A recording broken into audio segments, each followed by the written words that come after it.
Hello Aeternum and welcome to KOTT News, Aeternum's #1 source for news, and this is the War Report. No change in the dynamic of Aeternum last night, as the zealots of Phantom Esports maintain through the haze, controlling the keep in the peat moss bog of Weaver's Fen. Citizens of Aeternum all abuzz after this weekend's limited engagement shakedown of the up-and-coming OPR map Coral Divide. Nary a negative review could be found from any of the island's inhabitants, some of whom were coming out of retirement to check out the new area.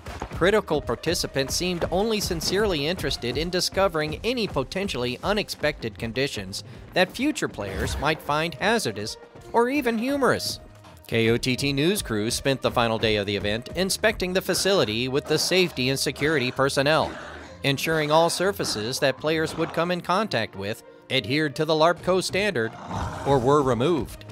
All this action has brought some familiar banners out from the monasteries deep in the hills of Aeternum, so don't be surprised to see those familiar faces warming up and kicking off some dust in some of tonight's 4 pre-qualifiers for combat.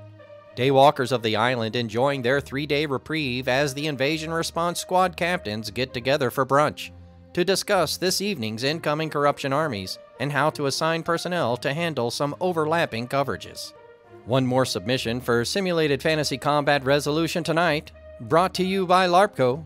Remember, if it isn't LARPCO, it is cardboard, with special thanks to the Craft Services crew. If you'd like to support KOTT News, Patreon is currently the best way.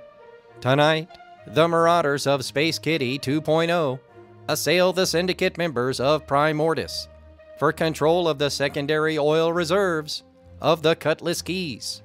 Returning for their right to rematch, the Marauders of Space Kitty 2.0 warm up in the assault camp, hoping to retake their ceremonial mosh pits from the archaeologists of the Syndicate. Members of Primordius have persisted on the island since day 1 swimming ashore, consistently stepping up to lead during times of crisis and also fight in times of war. Be sure to tune in for complete coverage and reactions from the citizens tonight at 11. Until then, this has been War Correspondent JChalant, KOTT News.